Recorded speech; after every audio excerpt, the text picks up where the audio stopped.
dans la maison de Nanda Maharaj et Yashoda Mata. On est au verset combien? Bienvenue au verset 26. Srimad Bhagavatam 1, 10e chapitre, verset 26. Om Namo Bhagavate Vasudevaya. Om Namo Bhagavate Vasudevaya. Om Namo Bhagavate Vasudevaya. Om Namo Bhagavate Vasudevaya. Om Namo Bhagavate Vasudevaya.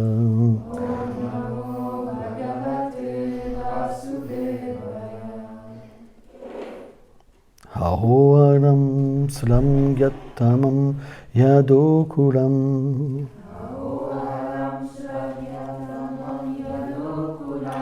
Ahoharam punyuktamam madambanam.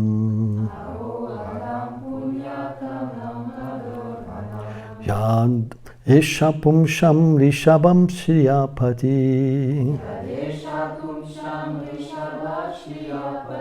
Swajammanam samkramanena chanchati.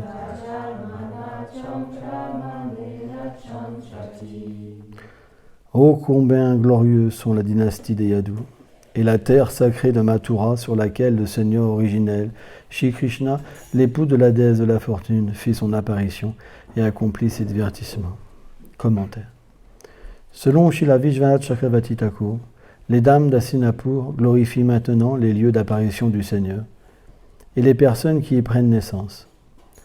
Bien que l'excellence de chacun y ait été glorifiée, une déclaration séparée a été faite à propos de la pureté du lieu de Mathura, dans la seconde ligne, puisque ce saint endroit est bien connu pour ses pouvoirs purifiants. La nature extrême de cette pureté est exprimée par les mots halam, qui désigne une incertitude. Par ailleurs, le mot hao exprime le plus grand étonnement. Par sa naissance, en marchant sur cette terre, et par l'accomplissement d'activités étonnantes et variées, Krishna respecta le lieu de Mathura.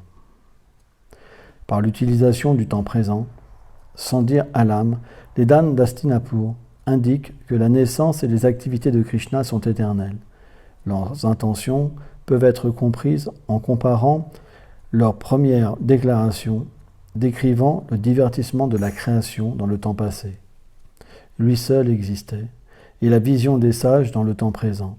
Le voici maintenant devant nous. On pourrait poser cette question. Comment la naissance et les activités peuvent être éternelles? Ce sont des actions, et toute action a un commencement et une fin. Sans commencement et sans fin, il y a une déficience dans la nature même de l'action. Ces arguments ne sont pas acceptables. Le Seigneur, bien que un, possède des formes illimitées, et par conséquent des divertissements innombrables de naissances et d'actes, ainsi que des lieux et des associés sans nombre dans le monde matériel et dans ses demeures spirituelles innombrables, pour accomplir ces divertissements. On observe un commencement et une fin dans le divertissement du Seigneur, de prendre naissance et d'accomplir des activités dans chacune de ces formes manifestées dans différents lieux.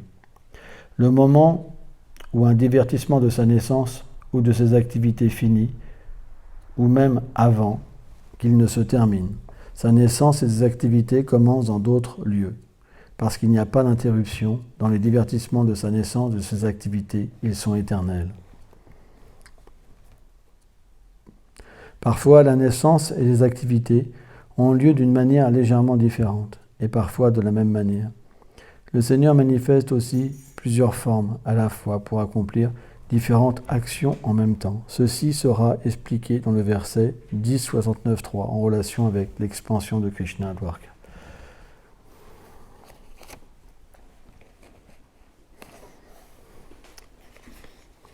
Omagyanati milandasya Inganam jalam shalakaya Shakshur meditam jenata ismai shikulavenama Nam Vishnupadaya Krishna Pestaya Bhutali Shrimate Bhakti Vedanta Swami Namine Namaste Sarasvati Devi Gauravani Pracharine Nilve Shesha Sunyavadi Prachatya Deshatarine. on devrait toujours penser qu'on est très orgueilleux de s'asseoir sur un Vyasasana. Parce que qu'est-ce qu'on peut véritablement dire et expliquer? C'est pourquoi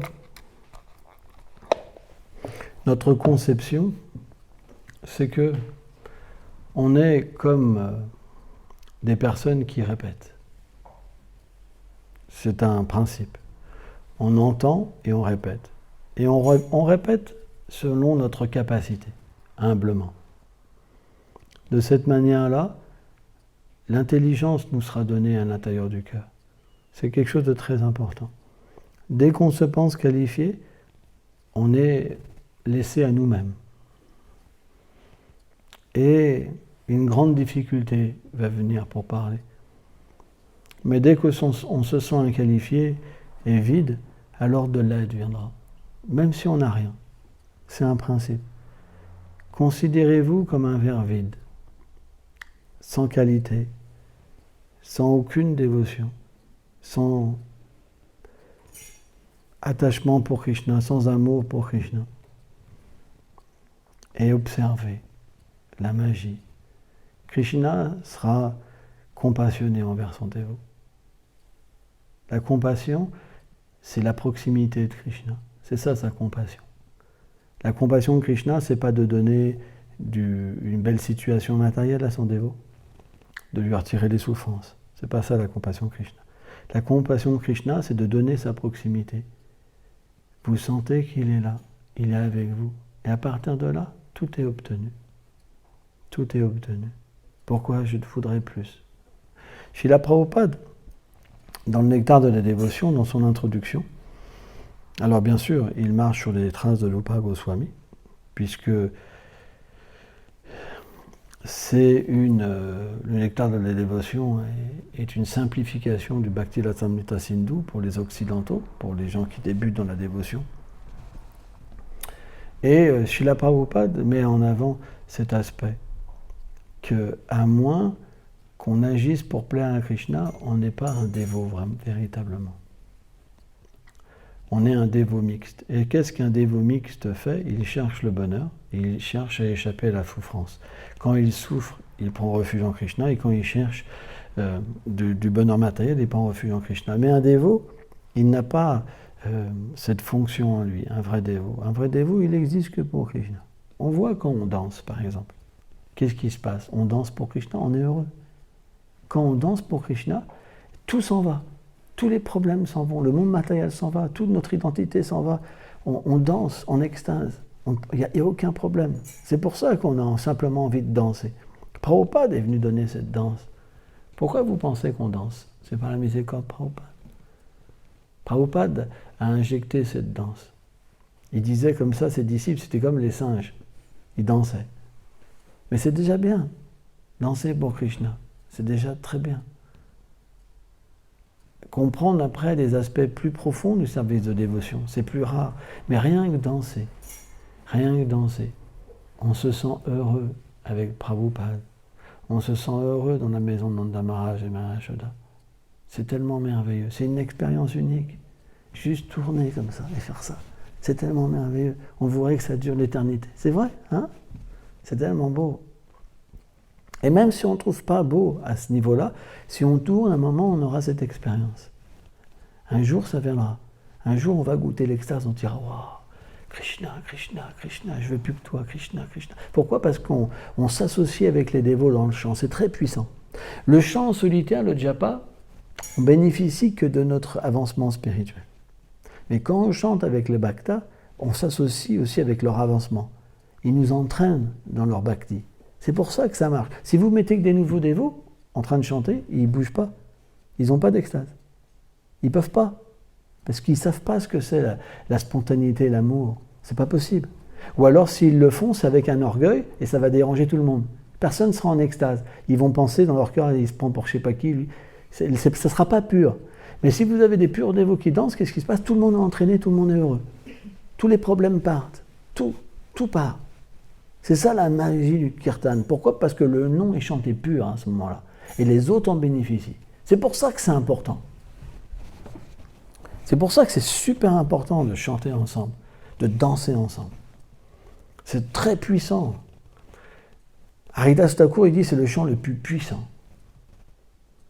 Parmi les 3 chants, le chant mental, le chant à murmure et le chant à haute voix, il est dit c'est le chant le plus puissant.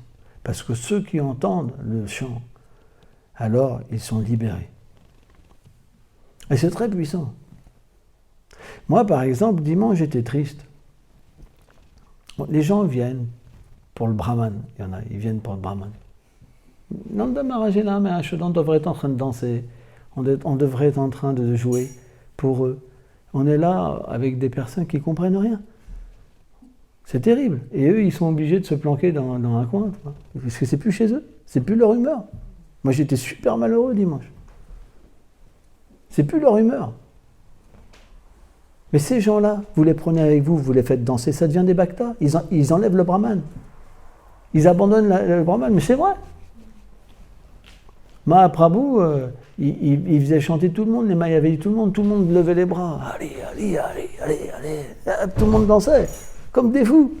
C'est ça Mahaprabhu. Mahaprabhu, il enlève le brahman. Fou comme ça. Juste comme ça. Un jour, Mahaprabhu, il a été dans un ashram de Mayavadi, comme ça, d'un personnaliste, très fier, les Mayavadis. Hein? Ils pensent qu'ils sont Narayan, ils se saluent. Je te salue, Narayan. Comme ça. Et Mahaprabhu, il est resté un peu au loin, là où on lave les mains et la bouche, comme ça. Et puis, ils ont commencé à voir sa radiance, une telle puissance. Et là, ils ont dit, waouh, lui, c'est le Seigneur Narayan, pas nous.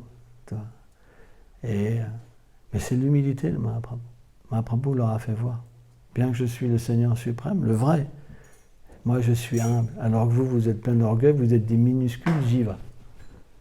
Prabhupada était en colère comme ça. Il dit, mais comment un minuscule jiva peut prétendre qu'il est Dieu? C'est quand même incroyable, l'illusion est tellement forte. Et les gens les adorent comme Dieu, la personne suprême. C'est un problème. C'est vraiment un problème. Vous savez ce qu'il dit Vishwanath Chaitanya Thakur, ces personnes-là qui se font adorer, dans leur prochaine vie, qu'est-ce qu'ils deviennent? Des pierres sur le Saint-Lieu. Quand même, ils ont la miséricorde d'être sur le Saint-Lieu, mais ils deviennent des pierres. C'est pour ça, faites attention quand vous prenez une pierre sur le dame, vous allez emporter peut-être un gros Mayavadi avec vous.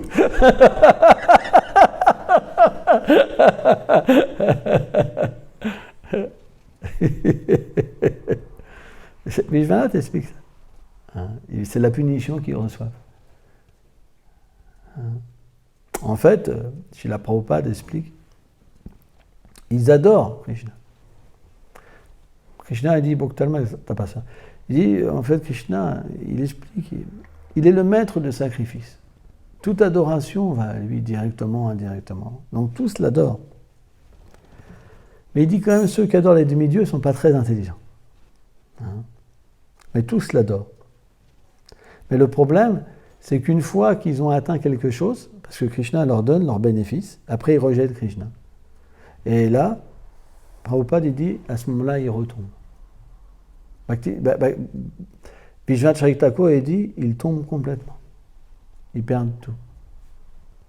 Ils chutent spirituellement. Parce qu'une fois que Krishna, on n'a plus le refuge de Krishna, on n'a plus rien. Là, les dames d'Hastinapur, hein, selon Srila Vishwanath Chaitanya Thakur, l'autorité suprême, hein, Vishwanath Chaitanya Thakur, parce que tout le monde accepte Vishwanath Chaitanya Thakur. Prabhupada, quand il faisait ses commentaires, il avait les commentaires de Vishwanath Chaitanya Thakur. Hein. Il les avait. Il lisait différents commentaires et après il faisait une synthèse. Hein. C'est comme ça que Prabhupada a fait. Pourquoi il a fait ça? Il aurait pu faire des propres commentaires sans regarder de commentaires d'acharya précédents, mais c'est pour nous montrer l'exemple. Et Vishwanath Chaitanya Thakur, Chaitanya Mahaprabhu, il détestait quand on faisait des commentaires qui n'étaient pas basés sur le commentaire des acharyas précédents. Rappelez-vous ce grand dévot, comment il s'appelait déjà? Vallabhacharya. Et Vallabhacharya, c'est un grand Vaishnava. Mais il avait quelque part oublié le commentaire de Sridhar Swami. Mahaprabhu, il ne voulait pas écouter son commentaire. Il ne voulait pas écouter. Il considérait, quelque part, Vallabhacharya comme un corbeau au milieu des cygnes. C'est expliqué. Il ne voulait pas. Il était très malheureux. Et il voulait absolument que Gadadhar écoute son commentaire. Et les Gadadhar étaient tellement connectés à Mahaprabhu. Et pourtant, il a quand même écouté. Il a donné refuge à Vallabhacharya. Il lui a même autorisé à faire une sampradaya. C'est très beau les divertissements du Seigneur suprême. C'est très beau. Mais Chaitanya Mahaprabhu, il a dit que celui qui... C'est comme une femme inchaste qui oublie le refuge de son Prabhu, quoi. Hein? C'est pourquoi notre but, il n'est pas d'imaginer. Nos livres doivent s'accorder avec les commentaires précédents. Et pourquoi on écrit? Premièrement, parce qu'on nous le demande. Sans ça, on ne doit pas le faire. Sans ça, c'est de l'orgueil. Et deuxièmement, c'est juste pour adapter, pour que les gens puissent avoir la miséricorde. L'ordre descend de là-haut et on l'exécute comme un service. On ne prend rien et on se considère juste comme un ignorant. De toute façon, on ne connaît rien. On est juste des ignorants. On répète. Et la puissance viendra. La puissance, ça sera la même. Parce que c'est le pouvoir de la succession disciplique. Dès qu'on suit l'ordre du Seigneur suprême et dans son pur dévot, alors le pouvoir est là. Que vous le voulez ou pas, le pouvoir vient. Et quand les gens lisent, ils ont une directe connexion avec la miséricorde de Srimati Radharani. C'est très puissant. C'est pour ça qu'il faut étudier. C'est très important. Et qu'est-ce que les dames d'Hastinapur glorifient? Les lieux de divertissement du Seigneur suprême. Et parmi tous, Vrindavan est la plus grande terre.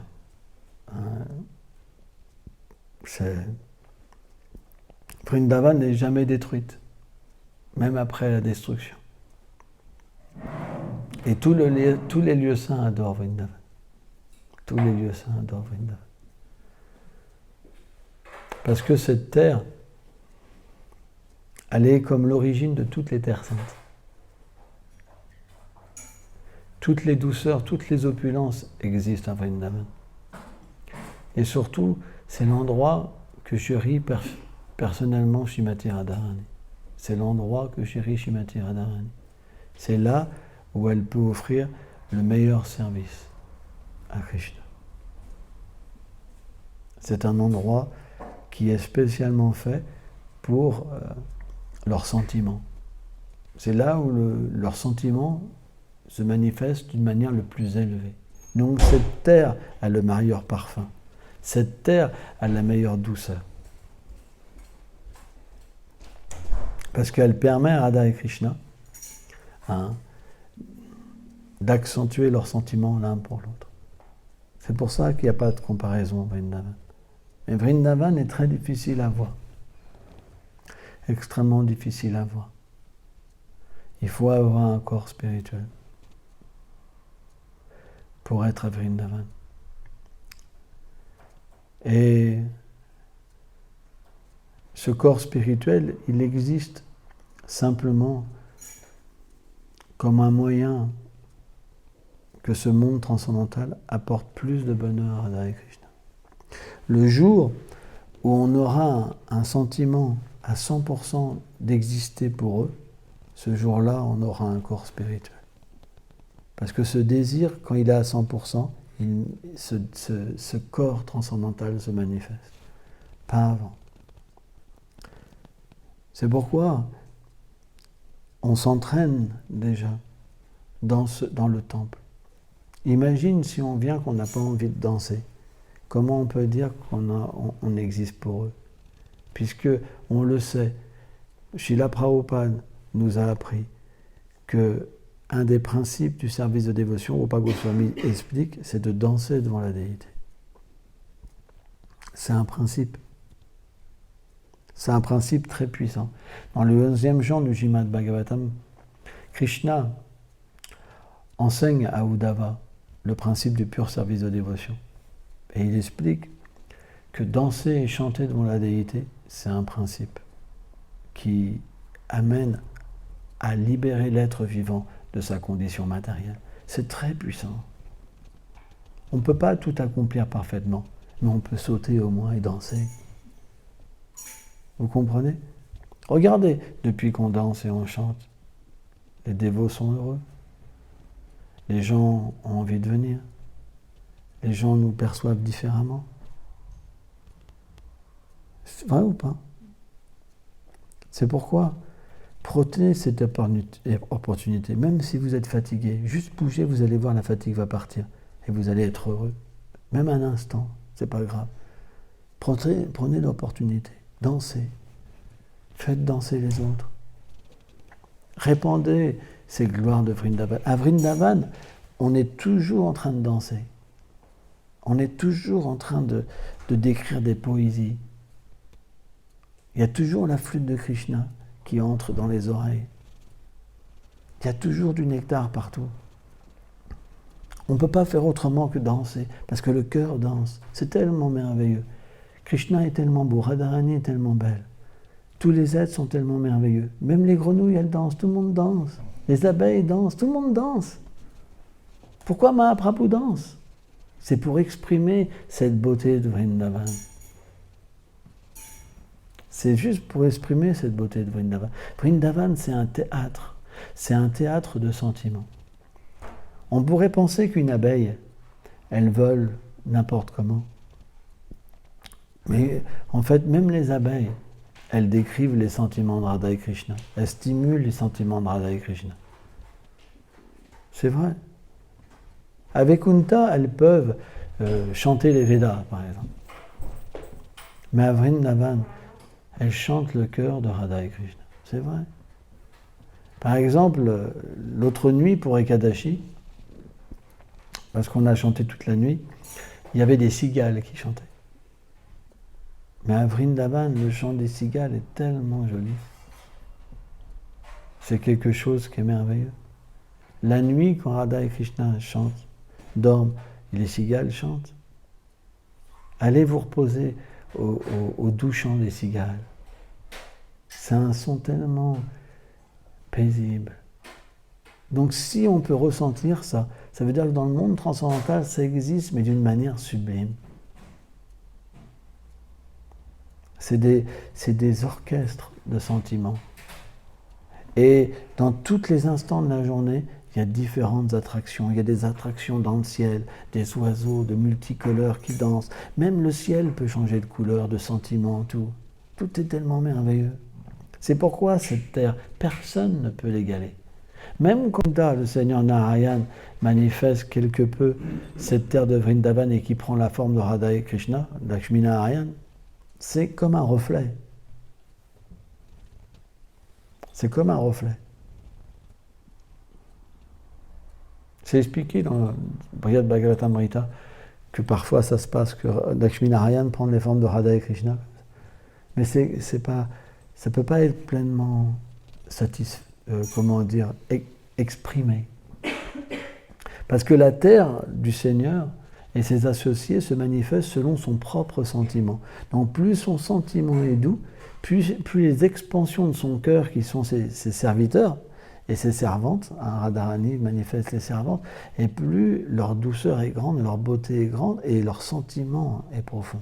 C'est pour ça que personne ne peut dire que Vrindavan n'est pas la plus grande terre. La preuve, c'est qu'il y a même des divertissements où les lieux saints personnifiés adorent Vrindavan.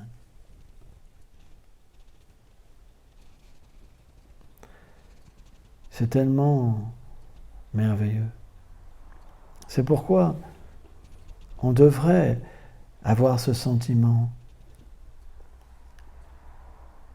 et vraiment vouloir atteindre ce lieu. Et avec des pieds comme des lotus, fouler cette terre qui est tellement merveilleuse. Cette terre, elle a un tel pouvoir, elle a un tel amour. Donc, on devrait vraiment prier sincèrement Et ce qui est vraiment intéressant, c'est que le Srimad Bhagavatam nous prépare à cette rencontre. Quand un verset comme ça nous parle avec les sentiments des dames d'Hastinapur, ça nous parle à nous-mêmes. On est comme préparés pour rencontrer cette terre. Eux-mêmes glorifient cette terre. Eux-mêmes glorifient la position des gopis. C'est vrai.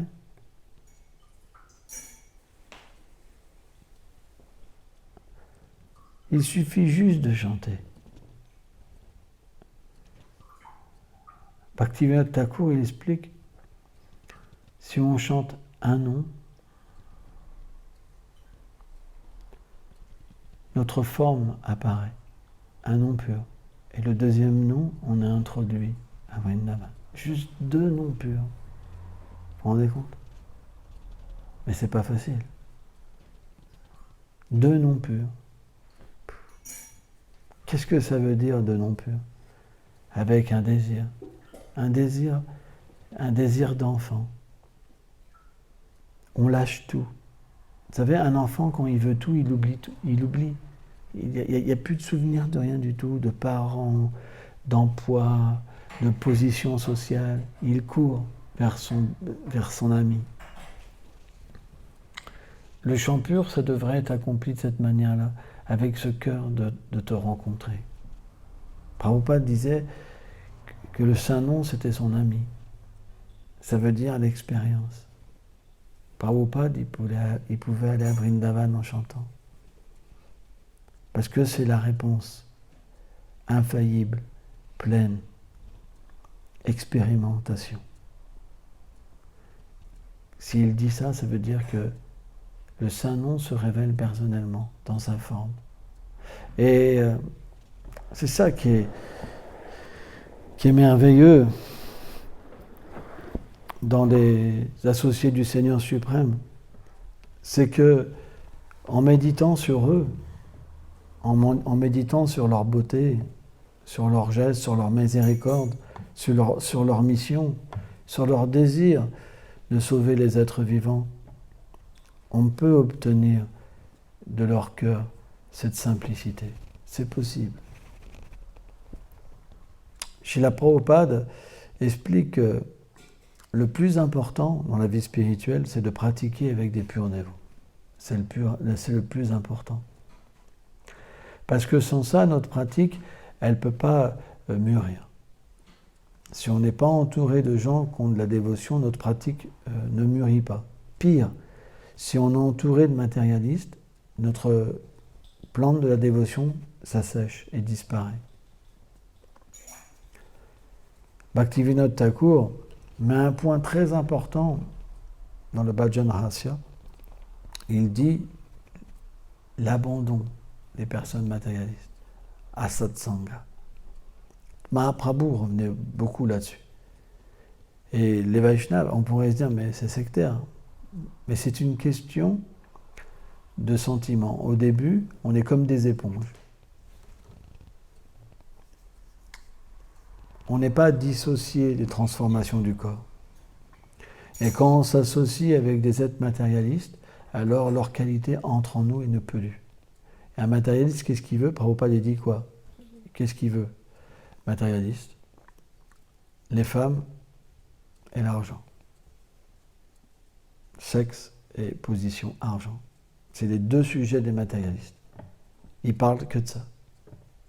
Ils pensent qu'à ça. On pourrait se dire, c'est un petit peu dur.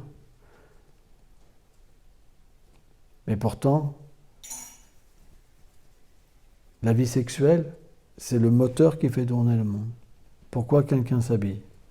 Pourquoi quelqu'un se regarde dans la glace, il se fait... Moi, je me rappelle, avant, je faisais des biscottos de me regarder.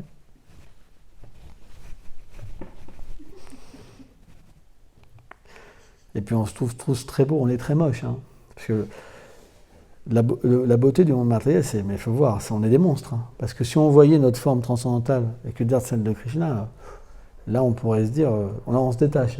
Hein, on se détache. Mais on n'a rien à se mettre sous la dent, on ne se connaît rien d'autre, donc on trouve ça très beau. Donc on se trouve très beau. Tout le monde se trouve très beau. Hein, c'est rare. Hein. Prabhupada, il va même jusqu'à dire que l'énergie matérielle est tellement puissante que même si quelqu'un a une femme qui fait 200 kg, 300 kg, il la trouve la plus belle du monde. Prabhupada explique ça. Hein. C'est une analogie, quoi. Hein. C'est parce que l'illusion est puissante. L'illusion est très puissante. Donc, dans ce monde, on veut toujours attirer les gens. Même quand quelqu'un est marié, il veut toujours attirer des personnes. Même quand quelqu'un est fixé sur un, il peut être fixé sur un autre et un autre et un autre. C'est la concupiscence. Parce que rien ne peut nous satisfaire. Aucune personne ne peut véritablement nous satisfaire. C'est pour ça qu'il y a autant de divorces. Parce que, en tant que l'âme, on est fait pour une chose. Aimer quelque chose qui n'a pas de limite. On ne peut pas être autrement. C'est la nature de l'âme d'aimer Krishna. C'est pourquoi le processus du service de dévotion, il est dans un premier temps de purifier l'être vivant de toutes les choses indésirables. Qu'est-ce que c'est les anarthas, les choses indésirables? C'est comme des nuages qui cachent le soleil de Krishna. Quand les nuages disparaissent, on peut voir la vérité. Pas facile. C'est pas facile. Ça part pas facilement. Surtout qu'il y a certains anarthas, choses indésirables, on est très attaché. On pense que c'est vraiment notre bonheur. C'est pas facile. Mais est-ce que c'est quelque chose qui n'est pas facile à se débarrasser? Est-ce qu'on ne va pas s'en débarrasser quand même parce que ça nous fait souffrir? Parce que inconsciemment ou consciemment, on sent que c'est quelque chose qui nous fait du mal. Parce qu'on n'est pas heureux dans cette situation. Donc c'est pour ça qu'il faut pratiquer. Et la pratique Vaishnava, c'est pas qu'elle rejette la société. Elle rejette le fait de prendre plaisir et de rejeter la réalité qui est Krishna. Mais dès qu'on comprend qu'on peut tout utiliser avec lui, c'est parti. On progresse. Mais dès que vous dissociez, que vous mettez Krishna derrière vous et que vous dites « bon, je vais faire ma vie », les problèmes viennent. Parce qu'on fait du karma. On prend les réactions de nos actes parce qu'on n'est pas fait pour ça. Et automatiquement, on doit en souffrir. C'est pourquoi Vedi Bhakti, ça veut dire quoi? Apprendre à utiliser toutes les choses pour le plaisir de Krishna. Et graduellement, ça va nous purifier et on va avoir cet élan spontané pour aimer Krishna, s'attacher à lui et agir véritablement pour lui parce qu'il va commencer à se révéler à nous. Donc c'est graduel, mais en aucun cas c'est une pratique aride où simplement on rejette tout. C'est pas qu'on rejette, on engage tout. Et c'est ça l'erreur. C'est pas qu'on rejette les êtres vivants, mais on n'accepte pas des relations illusoires qui sont dissociées du Seigneur suprême. C'est pour ça qu'avec des personnes qui ne sont pas des purs dévots, où on ne peut pas échanger son cœur, on est dans une relation de service avec Krishna. Sans ça, on tombe. On perd le goût. On ne peut plus chanter. C'est scientifique. Bhaktivinoda Thakur explique clairement cette chose-là. Dans le Jiva Dharma, dans différents écrits. Si vous pensez plus fort, vous aurez votre expérience. Mais si vous avez cet état de service envers tous les êtres vivants et que simplement vous donnez votre cœur à des purs dévots, Madhyam et Uttama, Bhaktivinoda explique, pas Kanishta, parce que Kanishta, c'est un matérialiste revêtu d'un habit Vaishnav, ça veut dire qu'il est envieux. Si vous révélez votre cœur à un Kanishta, il fera du mal à votre cœur. Donc il faut un état de service avec le Kanishta aussi. Mais le Madhyam et l'Uttama, si vous donnez son cœur, il fera votre cœur un cœur de dévot. Narayana Maharaj explique ça. Il sculptera votre cœur. Pour qu'il soit parfait, il l'offrira à Radha Krishna. C'est ça le principe de la bhakti. C'est pour ça qu'on a besoin du gourou. En fait, le gourou, c'est expliqué, qu'il retire graduellement les anarthas dans le cœur du disciple. Mais si le disciple il se prend au même niveau que le gourou, il n'y a rien qui se passe. Il n'y a rien qui se passe.